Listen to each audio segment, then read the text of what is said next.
Hello friend, welcome back to my YouTube channel. आज हम लोग स्ट्रेट पैंट की कटिंग और सिलाई सीखेंगे। तो कुछ इस तरह से हम अपने पैंट को तैयार किए हैं। इसके साइड में पॉकेट लगाए हैं। तो पैंट के एक साइड में ही हम पॉकेट लगाए हैं। आप चाहें तो दोनों साइडों में पॉकेट लगा सकते हैं। इस पैंट को हम लूज ही रखे हैं। तो आजकल इस तरह का पैंट काफ़ी ट्रेंड में है। इसको हम पैंट बोलते हैं। कंफर्टेबल के लिए इस तरह से पैंट तैयार किया जाता है। इस वीडियो में बहुत आसान तरीका शेयर किए हैं आपके साथ में कि किस तरह से आप इस पैंट को रेडी कर सकते हैं। चलिए इस पैंट की कटिंग स्टार्ट करते हैं। इस पैंट को बनाने के लिए हम 2 मीटर कपड़ा लिए हैं। ये कपड़ा बटर क्रेप में है। आप किसी भी कपड़े पे पैंट बना सकते हैं, सिर्फ रियोन को छोड़ करके। कपड़े को 4 तह में इस तरह से हम सेट कर लिए हैं।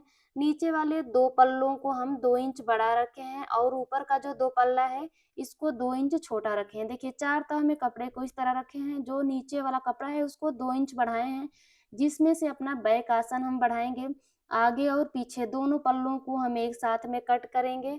तो इसी तरह से आपको भी कपड़ा सेट कर लेना है। अगर आपके पास कपड़ा लंबाई में प्रॉपर है तो आप यहाँ पे 2 इंच पे एक मार्किंग करेंगे। हम इसमें अलग से कमर में जो इलास्टिक डालेंगे उसकी पट्टी लगाएंगे, तो इसीलिए 2 इंच नहीं छोड़ेंगे। जो किनारी है यहाँ पे एक सीधी लाइन कर दिए हैं, इसको कटिंग करके निकाल लेंगे। अब जो भी आपका साइज है आपको ले लेना है। सिर्फ इसमें हम हिप का साइज लिए हैं कमर की मार्किंग के लिए। तो हिप है इसमें 38 इंच, उसका 1/4 करेंगे 9.5 होगा। उसमें 3 इंच लूजिंग करेंगे तो 12.5 निकलेगा। तो यहाँ से हमें 12.5 पे कमर के लिए निशान लगाना है। तो 12.5 इंच पे हम कमर का निशान लगा दिए हैं। अब हमें क्रोच एरिया का निशान लगाना है। तो क्रोच एरिया के लिए भी हमें हिप का ही मेजरमेंट लेना है। इसमें हमें 2 इंच प्लस करना है। तो देखिए हिप 38 इंच है, उसका चौथा भाग करेंगे 9.5 आएगा, उसमें 2 इंच प्लस करेंगे तो 11.5 होगा। तो इसी तरह से आपका जो भी हिप का साइज है उसमें 4 से भाग करेंगे, जितना निकलेगा उसमें 2 इंच प्लस करेंगे। तो यहाँ हमारा क्रोच एरिया निकल गया 11 इंच पे। तो देखिए हम 11 इंच पे लंबाई का निशान लगाए। चौड़ाई हमारा है 12.5 इंच। तो हम जहाँ 11 इंच आया है वहां और कमर के पास 12.5 पे निशान लगा दिए। इस तरह से हम इन लाइनों को सीधा कर लिए हैं। जो आसान है उसको 2 इंच बाहर करेंगे। इस तरह से 2 इंच बाहर कर दिए। अगर हैवी साइज है तो आप यहाँ पे 2.5 इंच भी बढ़ा सकते हैं। अब देखिए यहाँ से हम बिल्कुल फिक्स लंबाई ले रहे हैं, हाफ इंच मार्जिन छोड़ते हुए फिक्स लंबाई ले रहे हैं। अगर आपकी लंबाई प्रॉपर है कपड़े की तो आप 2 इंच छोड़ करके नाप लेंगे। इसमें लंबाई है 36 इंच। 36 पे एक फिक्स निशान लगा दिए हैं और 2 इंच नीचे से मोड़ने के लिए निशान लगा दिए हैं। टोटल 38 इंच लिए हैं। जो बॉटम फोल्ड करेंगे उसके लिए 2 इंच इसी में हम ले लिए हैं। अब यहाँ से इस तरह से फिर से आपको हम एक बार दिखा दे रहे हैं। देखिए लंबाई हमारी 36 इंच है। 36 इंच यहाँ हमको मिल रहा है और ये 2 इंच है जो हम अपने बॉटम में फोल्ड करेंगे। तो इसी तरह से आपको भी अपने लंबाई और कमर का निशान लगा लेना है। अब यहाँ पे अगर आपका कपड़ा कम है तो इसी तरह से आपको मार्किंग करनी है। अगर ज्यादा है तो 2 इंच छोड़ना है। जो हम ये लाइन बनाए इसको 2 इंच छोड़ते हुए लंबाई का निशान लगाएंगे। जो भी निशान लगाए इनको सीधा कर लेंगे। तो कुछ इस तरह से हम सीधा कर लिए। अब यहाँ पे हमें अपने फिटिंग का निशान लगाना है। तो फिटिंग का जो भी निशान होगा आपको पहले साइड से 2.5 इंच छोड़ना होगा। यहाँ नीचे जो है बॉटम के साइड में कोई भी आपकी साइज हो 2.5 इंच छोड़ करके ही बॉटम के लिए निशान लगाना है। देखिए यहाँ पे हम 2.5 इंच छोड़ दिए हैं। जो महरी है वो 14 इंच की है, उसका आधा करेंगे तो 7 इंच होगा और 1 इंच लेंगे सिलाई मार्जिन। तो टोटल यहाँ से हम 8 इंच पे निशान लगा रहे हैं। इसी तरह देखिए 14 इंच है, उसका आधा करेंगे तो 7 होगा। तो 1 इंच मार्जिन लेते हुए 8 पे निशान लगा दिए। यहाँ से सबके लिए कंपलसरी है कि 2.5 इंच ही छोड़ना है। अब क्रोच एरिया में हमें गोलाई देना है। तो 1.5 इंच पे इस तरह से एक लाइन बनाएंगे और इसको बाहर बाहर इस तरह से करते हुए शेप दे देंगे इसमें क्रोच एरिया का। इसी तरह से आपको भी कर लेना है। तो क्रॉच एरिया में हम गोलाई दे दिए हैं। अब जो भी हमारा फिटिंग का निशान है इनको मिलाना है। तो पैंट की कटिंग के लिए आपको सेपर पट्टी की जरूरत पड़ेगी। इससे अच्छी फिटिंग आती है। सेपर पट्टी को इस तरह सेट करेंगे। कुछ इस तरह से सेट करते हुए इसके बराबरी से इस पे निशान लगा लेंगे। तो देखिए हम एक साइड में निशान लगा लिए हैं। अब ये जो हमारी स्केल है इसको घुमा देंगे। इस तरह से टर्न करते हुए दूसरे वाले साइड भी यहाँ पे प्रॉपर इसी तरह से सेट कर देंगे। सेट करेंगे, जो भी इसका शेप जा रहा है उसी शेप में हमें मार्किंग कर लेनी है। तो यहाँ पे हम इस तरह निशान लगा दिए हैं। अब ये जो नीचे हम 2 इंच लिए हैं फोल्ड के लिए, उसको अंदर साइड करते हुए कटिंग करेंगे, तो प्रॉपर कटिंग हमारी पैंट की होगी। ऊपर साइड से जो कपड़ा बाहर निकलता है हिप के पास, उसको हम शेपर पट्टी से सीधा करेंगे। और देखिए जो हमारा बैक आसन है, इसको हम इस तरह से बढ़ाएंगे। 2 इंच जो कपड़ा लिए हैं, सिर्फ हिप के पास हमारा वो कपड़ा बड़ा रहेगा। लंबाई में बिल्कुल हम आगे वाले पल्ले के पास ही ला करके इसको टच कर देंगे। इसके बराबर इसे रहेगा। लंबाई आपकी बिल्कुल नहीं बढ़ेगी, लंबाई उतनी ही रहेगी। सिर्फ बैक आसन को हम उठाते हैं। जो पीछे का पल्ला होता है, उसमें हम आसन 2 इंच 1.5 इंच उठाते हैं। अगर हल्का सा कम साइज है तो आप 1.5 इंच भी ये आसन रख सकते हैं। यहाँ से हम 2 इंच का लिए हैं। इसी तरह से आपको अपने साइज के अकॉर्डिंग करना है। देखिए एक बार और एक्सप्लेन कर दे रहे हैं। जो भी आपका हिप का साइज है, उसका चौथा भाग करेंगे और उसमें 3 इंच प्लस करके कमर के लिए निशान लगाएंगे। क्रोच एरिया में सेम वही करेंगे, हिप का चौथा भाग प्लस 2 इंच। तो देखिए इस तरह से हम अपनी सभी निशानों को ले लिए हैं। आपको इतना ऊपर साइड में समझ में आ गया होगा तो आप लोग हमें कमेंट कर सकते हैं। अब नीचे देखिए यहाँ पे 2.5 इंच छोड़ करके हम अपनी बॉटम का फिटिंग का निशान लगाएंगे। जो भी बॉटम की फिटिंग है उसका हाफ करेंगे, 1 इंच मार्जिन लेंगे। अब सेम निशान के ऊपर से कटिंग करेंगे। तो जो भी हम निशान लगाए हैं उसी के ऊपर से कटिंग करेंगे। बॉटम फोल्ड का जो निशान लगाए हैं, तो यहाँ पे इस कपड़े को अंदर साइड फोल्ड करते हुए ही हमें कटिंग करनी है। जब इसको सिलाई करेंगे तो हमें अच्छे से शेप इसका मिलेगा। दूसरे वाले साइड भी प्रॉपर फिटिंग के ऊपर ही हम कटिंग कर रहे हैं। इसमें मार्जिन हम ऑलरेडी ले लिए हैं। नीचे से जॉइंट है तो इसको कट कर लेंगे। दोनों साइडों में जो हम ये बॉटम फोल्ड का निशान लगाए हैं, यहाँ पे छोटे छोटे से कट्स लगाएंगे। अब देखिए ऊपर साइड जो कपड़ा निकलता है, तो हम बताए ना कि यहाँ पे थोड़ा सा हमें इस तरह छटाई करनी होगी। शेपर पट्टी को रखते हुए इस तरह सेट करेंगे और इसके बराबर से निशान लगाएंगे। अब निशान के ऊपर ही कटिंग कर लेंगे। तो पैंट कटिंग का बहुत ही आसान तरीका हम बताए हैं। फिर भी कोई डाउट है तो आप हमें कमेंट कर सकते हैं। यहाँ पे प्रॉपर हमारी पैंट कट चुकी है। अब इसके लिए हम पॉकेट की कटिंग करेंगे। तो कपड़े को डबल में रखे हैं और 6.5 इंच पे इस तरह निशान लगाए हैं। चौड़ाई इसकी 6.5 इंच लिए हैं। लंबाई 13, 14, 15 आप ले सकते हैं। तो हम 13.5 इंच इसकी लंबाई लिए हैं। ऊपर साइड में हम 7.5 इंच लेंगे। यहाँ 7.5 इंच लेंगे और नीचे साइड 6.5 इंच लिए हैं। अब इन निशानों को इस तरह से मिला देंगे। सेम निशान के ऊपर से हम कटिंग करेंगे। कटिंग करने के बाद यहाँ पे हमें नीचे से 1.5 इंच पे इस तरह गोलाई देनी होती है। इस तरह से ये जो चौड़ा वाला पार्ट है, 7.5 इंच जो है ये नीचे रहेगा और 6.5 इंच वाला ऊपर रहेगा। तो इस तरह से हम प्रॉपर अपने जेब का शेप दे दिए हैं। देखिए यहाँ पे 6.5 इंच है, नीचे साइड 7.5 इंच है। लंबाई इसकी लिए हैं हम 13.5 इंच। यहाँ से 1 से 1.25 इंच इस तरह से गहरान देते हुए कटिंग कर लिए हैं। तो ये हमारा पॉकेट कट चुका है, जेब हम कट कर लिए हैं।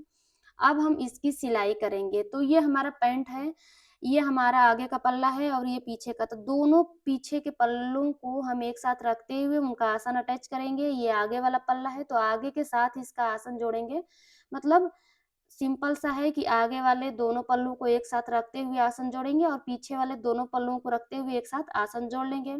ऊपर साइड हमारा कपड़ा कम पड़ रहा था जिसमें हम इलास्टिक डालेंगे, तो उसके लिए सीधी पट्टी इस तरह से कट कर लिए हैं। 3 से 3.5 इंच इसकी चौड़ाई रखे हैं। अब हम आसन देखिए किस तरह से जोड़ेंगे। कपड़े को उल्टा रखे हैं। ये आगे वाला पल्ला है, दोनों हमारे पल्ले एक साथ जुड़ेंगे। तो ये दोनों जो हम पार्ट लिए हैं दोनों आगे का ही है। 0.5 इंच मार्जिन लेते हुए जिस शेप में हम कटिंग किए हैं प्रॉपर उसी शेप में इसमें सिलाई लगानी है। तो इस पे आपको डबल सिलाई लगानी होगी। आसन में हमेशा हमें डबल सिलाई लगानी होती है। आप यहाँ पे एक इसके ऊपर चाप की सिलाई भी लगा सकते हैं। तो यहाँ पे देखिए दोनों हम आसनों को जोड़ लिए, आगे और पीछे वाले पल्लों को हम तैयार कर लिए हैं। अब इसमें हमें जेब लगाना है। तो ये हम आगे का पल्ला ले लिए हैं, सिर्फ एक साइड में जेब लगाएंगे राइट साइड में। तो जेब को पहले इस तरह हम रखे हैं। अब जो इसका हम कट किए थे 7.5 इंच का हिस्सा था, इसको सिलाई लगाएंगे। तो जेब को उल्टा रखें, 0.5 इंच मार्जिन लेते हुए इसमें सिलाई लगाएंगे। सिलाई को यहाँ पे लॉक करेंगे। देखिए यहाँ पे ना फोल्डेड साइड है, तो अगर आपका फोल्डेड साइड नहीं है तो आपको इस साइड भी सिलाई लगाना होगा। इसके कॉर्नर को अच्छे से बाहर निकाल लेंगे और एक सिलाई लगा लेंगे इसके ऊपर। यहाँ इसके ऊपर एक चाप सिलाई लगा लेंगे। तो हम अपने जेब को पहले अटैच कर लेंगे, उसके बाद से इसमें इलास्टिक डालेंगे। यहाँ पे आपको जेब इसी तरह से तैयार कर लेना है। अगर आप जेब की लंबाई चौड़ाई छोटा-बड़ा करना चाहें तो थोड़ा-सा कर सकते हैं। तो जेब की सिलाई हम लगा लिए हैं, अपने पैंट को ले लिए हैं अब। पैंट को सीधा रखेंगे। पैंट हमारा सीधा रहेगा, आपको चेक कर लेना है कि किस साइड आपको जेब लगाना है। अपने हाथ को रख लेना है कि किस साइड सेट हो रहा है। तो हमारा ये राइट साइड है, इधर ही हमें जेब लगाना है।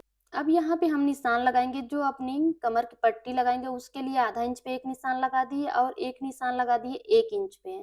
तो ये जो आधा इंच हम निशान लगाए हैं, ये पट्टी जब जॉइंट करेंगे तो इसके मार्जिन के लिए। देखिए पट्टी को यहाँ से पकड़कर इस तरह सिलाई लगाएँगे और इससे 1 इंच नीचे हम ये जो सिलाई लगाए हैं, यहाँ तक हमारा जेब रहेगा। अब जेब को ले लेंगे और इस नीचे वाले निशान के साथ इस तरह से इसको रखेंगे। जेब पे भी हमें कुछ मार्किंग करनी है, तो इसमें भी हम 1 इंच पहले ऊपर साइड में एक निशान लगाएँगे, जिस तरह से पैंट में लगाए हैं। 1 इंच का निशान लगा देंगे, उसके बाद यहाँ पे हम 6 इंच पे निशान लगाएँगे। अगर आप छोटी साइज़ में बनाए तो 5.5 5 इंच भी रख सकते हैं। 6 इंच पे लगा दिए निशान, पैंट सीधा है, जेब भी हमारा सीधा है और इसके ऊपर वाले पल्ले को इस तरह से इस पे सेट करेंगे। हाफ इंच मार्जिन लेते हुए अपने पॉकेट को उसमें अटैच करेंगे पैंट में। तो देखिए हम नीचे वाले पल्ले को निकाल दें, एक बार और दिखा रहे हैं ये 2 तह में है, 2 हमारा मतलब जेब है डबल फ़ोल्ड में, इसको नीचे वाले को हटा दिए हैं, ऊपर वाले को इसके ऊपर रख रहे हैं। तो जब हम सिलाई करेंगे, तो ये प्रॉपर सीधा हो जाएगा, अभी आपको समझ में नहीं आ रहा होगा। अब यहाँ सिलाई लगाएँगे, तो देखिए आपको डायरेक्ट सिलाई नहीं लगानी है, फूट को उठा कर के लेकर के आएँगे और एंड में सिलाई उतारनी नहीं है, सिलाई को लॉक कर देना है, जहाँ तक आपको सिलाई लगानी है, वहीं तक लगा कर के सिलाई को लॉक कर देंगे। दोनों साइडों में जो भी एक्स्ट्रा थ्रेड है इनकी कटिंग करेंगे और जहाँ हम सिलाई स्टार्ट किए हैं और एंड किए हैं, दोनों जगहों पे हमें इस तरह से कट्स लगाने हैं, जिससे हम मार्जिन को बाहर साइड में आसानी से निकाल सकें। देखिए अब हमारा जेब अंदर जाएगा, इसके कॉर्नर को इस तरह से बाहर निकालेंगे। देखिए प्रॉपर इस तरह से फिनिशिंग के साथ हमारा जेब अटैच हो। अब समझ में आ रहा होगा आपको, हमारा जेब अंदर चला गया है। अब ये जो पॉकेट का मार्जिन है और पैंट का, इसके ऊपर हमें सिलाई लगानी है, जिससे यहाँ पे अच्छी फिनिशिंग आए। तो हम एक चाप की यहाँ पे सिलाई लगा रहे हैं, आप चाहें तो किनारे की सिलाई भी लगा सकते हैं। अच्छी फिनिशिंग देने के लिए आपको ये सिलाई लगानी होगी। बिल्कुल फिनिशिंग के साथ में ये सिलाई लगाते हुए कंप्लीट करेंगे। तो हमारा पॉकेट प्रॉपर अंदर चला गया है, पैंट सीधा हो गया है, इसके ऊपर कोई भी आपको अलग से सिलाई शो नहीं होगी। इसी तरह से हम जेब लगाते हैं, काफ़ी आसान तरीका है। अब यहाँ पे अंदर वाला जो हम कपड़ा छोड़े थे उसको सेट करेंगे। तो जहाँ तक हमारा पॉकेट है, जहाँ तक हम इसको सिलाई लगाए 6 इंच, यहाँ तक हमें छोड़ देना है, ऊपर 1 इंच और उसके नीचे जो भी हमारा दोनों जेब का कपड़ा है उसको पकड़ते हुए पैंट के साथ जोड़ लेंगे। अब ऊपर साइड हम 1 इंच छोड़े थे, इसको भी अपने पैंट और पॉकेट को दोनों को एक साथ जोड़ लेंगे। इस तरह से सिलाई लगा करके इसको लॉक कर देंगे। तो यहाँ पे हम साइड से पॉकेट को जोड़ लिए हैं। अब ऊपर साइड हमारी पॉकेट खुली हुई है तो इसको भी जोड़ लेंगे। सिर्फ पॉकेट को यहाँ पे जोड़ेंगे। अभी हम पैंट के साथ नई सिलाई लगा रहे हैं। पॉकेट का 2 हिस्सा है, दोनों को एक साथ जोड़ लेंगे। तो यहाँ पे हम अपनी पॉकेट को लगा लिए हैं। प्रॉपर हमारी पॉकेट लग चुकी है। तो देखिए कितना आसान है पॉकेट लगाना। आप दोनों साइडों में इसी तरह से लगा सकते हैं। तो ये हमारे आगे का पल्ला सीधा है, इसके ऊपर हम पीछे वाले पल्ले को रखेंगे उल्टा करके। अब दोनों के साइडों में सिलाई लगानी है, तो यहाँ ऊपर से बिल्कुल आधा इंच का मार्जिन लेते हुए बराबर सिलाई लगाते हुए नीचे तक आ जाएंगे। सेम इसी तरह से हमें दूसरे वाले साइड में भी करना है। यहाँ पे दोनों पार्टों को बिल्कुल बराबर रखेंगे और इसके ऊपर सिलाई लगाते हुए इसको भी कंप्लीट कर लेंगे। तो एक साइड हम सिलाई लगा करके आपको दिखा दे रहे हैं। देखिए दोनों पल्लों को बिल्कुल बराबर रखना है, कोई छोटा बड़ा नहीं करना है। हाफ इंच मार्जिन लेते हुए यहाँ पे सिलाई लगाएंगे। तो इसी तरह से हमें सिलाई लगाते हुए एंड में जाना है, बिल्कुल ऊपर तक। आप यहाँ पे डबल सिलाई जरूर लगाएं। यहाँ पे थोड़ा सा खिंचाव बनता है तो इसीलिए हमें डबल सिलाई की जरूरत होती है। तो एक साइड में हम ये सिलाई लगा लिए हैं, इस पे डबल सिलाई कर लेंगे और इसके ऊपर भी हमें पॉइंट की सिलाई लगानी होती है। तो सेम इसी तरह से दूसरे वाले साइड में हम ये सिलाई लगा लिए हैं। तो अब अपने पैंट को हम सीधा करेंगे। देखिए सीधा करने के बाद कुछ इस तरह से हमारा पैंट दिख रहा है। अब इसमें हमें कमर की पट्टी अटैच करनी है। अगर आप इसी में मार्जिन छोड़े हैं तो सिंपल इस तरह से फोल्ड कर लीजिए, फोल्ड करके और इसमें इलास्टिक डाल लीजिए। लेकिन हमारी लंबाई कम पड़ रही थी, तो अलग से हम इसमें नेफे की पट्टी की कटिंग किए हैं, जिसकी चौड़ाई हम 3 इंच लिए हैं यहाँ पे, और जितनी हमारी लंबाई कमर की जितनी भी गोलाई है, कमर के जितना हम ये पट्टी लिए हैं। तो सीधी साइड से इस पट्टी को हम इस तरह से अटैच करेंगे। पूरी कमर में इसी तरह से हमें अटैच कर लेना है, 1/2 इंच का मार्जिन लेते हुए। यहाँ पे हम अटैच करेंगे तो हमारा जो पैंट है ये सीधा रहेगा, पट्टी को उल्टा करके रखेंगे, इसके ऊपर पट्टी उल्टा रहेगी। 1/2 इंच मार्जिन लेते हुए पूरी कमर में हमें इस तरह से अटैच करके इसको रेडी कर लेना है। अगर आपकी पट्टी कम पड़ रही है तो आप सेंटर में जॉइंट भी लगा सकते हैं, ये जॉइंट आपका दिखेगा नहीं। लेकिन आपकी अगर पैंट की लंबाई प्रॉपर है तो आपको अलग से कोई पट्टी लगाने की ज़रूरत नहीं। अब जो भी एक्स्ट्रा पट्टी है इसकी कटिंग कर लेंगे, दोनों साइडों में इस तरह पकड़ करके और दोनों को एक साथ जोड़ लेंगे। जोड़ने के बाद थोड़ा-सा हम ओपन छोड़े हैं, इसको भी पैक कर लेंगे। देखिए यहाँ पे हम थोड़ा-सा खुला छोड़े थे, इसको भी एक साथ जोड़ लेंगे। अब इसमें हमें पॉइंट की सिलाई लगानी है। जो मार्जिन है इसको अंदर साइड करने के लिए देखिए पट्टी वाले साइड मार्जिन को किए हैं, ऊपर साइड मार्जिन करते हुए इसके ऊपर एक सिलाई लगाएँगे। ये सिलाई लगाने से जब हम इलास्टिक डालेंगे तो बिल्कुल प्रॉपर एक जगह सेट रहेगा, वो इधर-उधर नहीं होगा। तो ये सिलाई आपको लगानी है इसके ऊपर मार्जिन की। यहाँ पे ये सिलाई हम लगा लिए हैं। अब इसमें हमें इलास्टिक डालनी है। तो पहले हम इसको पिन अप कर लेंगे, कितनी चौड़ाई है आपकी इलास्टिक वो आपको चेक कर लेनी है। उससे 1 से 2 पॉइंट ज़्यादा ही कपड़ा आपको इस तरह से चौड़ाई में रखना होगा जिसमें ईज़िली आपका इलास्टिक जा सके। पहले आप इस तरह से फ़ोल्ड करते हुए पिन अप कर लें, तो इसमें काफ़ी ईज़ी रहता है, आपका कपड़ा कहीं भी कम ज़्यादा नहीं होता है, बराबर इसकी फ़ोल्डिंग होती है। पूरी कमर में इसी तरह से पिन अप कर लेंगे तो आपको भी ईज़ी रहेगा। तो यहाँ पे पहले हम इसको फ़ोल्ड करते हुए पिन अप कर लिए हैं, चारों तरफ से इसी तरह से। तो देखिए कुछ इस तरह से पिन अप हुआ है। अब इस पे हमें सिलाई लगानी है। तो किसी भी एक साइड से आपको सिलाई स्टार्ट करनी है। यहाँ पे हम किनारे पे सिलाई लगाएँगे, किनारे पे सिलाई लगाते हुए पूरी कमर में हमें इसी तरह से इसको रेडी कर लेना है। आप चाहें तो इलास्टिक भी इसी के साथ-साथ अटैच कर सकते हैं। यहाँ पे हम 1.5 से 2 इंच गैप छोड़ देंगे जिसमें से हम अपनी इलास्टिक को इसके अंदर डाल सकें। तो यहाँ पे हम 1.5 इंच के जितना छोड़ दिए हैं। अब इसमें हमें इलास्टिक डालनी है तो किसी भी सेफ्टी पिन से अपनी इलास्टिक को ले लेंगे और ये जो हम ओपन छोड़े हैं इसी में डालेंगे। आपकी कमर की जो भी साइज़ है उससे 4 इंच कम करते हुए आपको इलास्टिक लेनी है। अब दोनों साइडों से इस तरह से इसको जॉइंट करके इसके ऊपर अच्छे से आपको पक्का कर लेना है और जो ओपन छोड़े हैं यहाँ आपको सिलाई लगा करके इसको पैक कर देना है। तो देखिए हम जो ओपन छोड़े हैं इसके ऊपर भी इस तरह से हम सिलाई लगा करके इसको पैक कर लेंगे। अब एक सिलाई लगाने हैं हमें इलास्टिक के ऊपर जिससे हमारा इलास्टिक घूमे नहीं। तो पहले हम मार्जिन को चारों तरफ सेट करेंगे। देखिए इसका जो भी मार्जिन है इस तरह से खींचने से चारों तरफ बिल्कुल बराबर सेट हो जाता है और एक सिलाई इसके सेंटर में हमें लगानी है। तो यहाँ पे जो सिलाई लगाएँगे बड़े टाके की रहेगी, सुई को पहले इसके अंदर करेंगे और आपको कपड़े को प्रॉपर सेट कर लेना है। कोई भी यहाँ पे क्रीच नहीं होनी चाहिए, अगर क्रीच रहेगी तो आपका इलास्टिक फैलेगा नहीं। तो एक हाथ हमारा आगे रहेगा, एक पीछे रहेगा, इस तरह से खींचेंगे। खींच-खींच करके हमें इलास्टिक के ऊपर सिलाई लगानी है। यहाँ पे हम सिलाई को कंप्लीट कर लिए हैं। तो देखिए कुछ इस तरह से हमारी इलास्टिक लगी है। बहुत ही फिनिशिंग के साथ हमारी इलास्टिक लग चुकी है, कहीं भी इसमें कोई जॉइंट, झोल कुछ भी नहीं दिख रहा है। अब हमें नीचे का बॉटम फोल्ड करना है। तो ये जो मार्जिन है इसको दोनों साइड में करेंगे। हम इस पे 2 इंच का निशान लगाएँ। जितना आप यहाँ पे मार्जिन लिए हैं, सिर्फ़ उतना ही आपको दबाना है। अगर आप ज़्यादा दबाएँगे तो आपकी पैंट की लंबाई कम पड़ जाएगी। अगर ज़्यादा मार्जिन लिए हैं और कम दबाएँगे तो फिर छोटी पड़ेगी। तो आपको चेक करना है कि कितना आप मार्जिन लिए हैं। यहाँ पे हम कट्स भी लगाए हैं दोनों साइडों में, ये चेक कर लेना होगा। तो इस तरह से फ़ोल्ड करते हुए इसके किनारे पे एक सिलाई लगा लेंगे। यहाँ पे हम एक ही सिलाई लगा रहे हैं, आप चाहें तो 1 फुट दूरी से दूसरी वाली सिलाई भी लगा सकते हैं, उससे भी अच्छा लगेगा या सिंगल भी इसको रख सकते हैं। तो बराबर मार्जिन को अंदर साइड करते हुए इसके ऊपर ये सिलाई लगा करके हम कंप्लीट कर लिए हैं। एक बॉटम को फ़ोल्ड कर लिए हैं, सेम इसी तरह से दूसरे वाले बॉटम को हमें फ़ोल्ड कर लेना है। तो यहाँ पे दोनों बॉटम हमारे फ़ोल्ड हो चुके हैं। देखिए कुछ इस तरह से। अब इसके क्रोच एरिया में हमें सिलाई लगानी है, तो पैंट को हम इस तरह से उल्टा ही रखेंगे, दोनों का क्रोच एरिया मिलाएँगे। आगे और पीछे वाले दोनों पल्लों का क्रोच एरिया एक साथ जोड़ेंगे।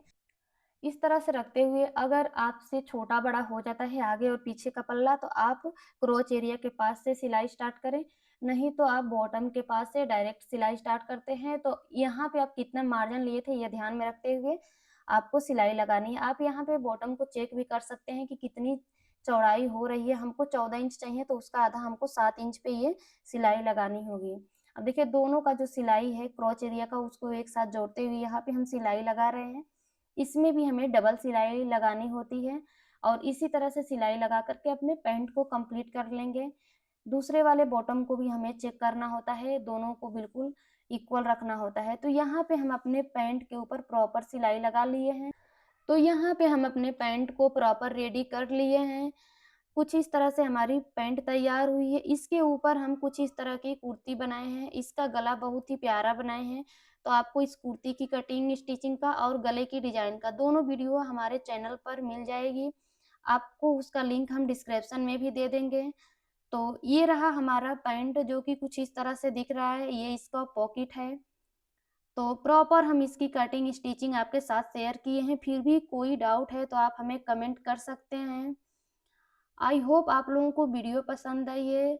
वीडियो पसंद आई है तो एक लाइक ज़रूर करें। हमारे चैनल पर नए हैं तो प्लीज़ सब्सक्राइब कर लें। सब्सक्राइब करने के साथ-साथ बेल आइकन पे क्लिक करें जिससे आगे आने वाली वीडियो का नोटिफिकेशन आपको मिलता रहे।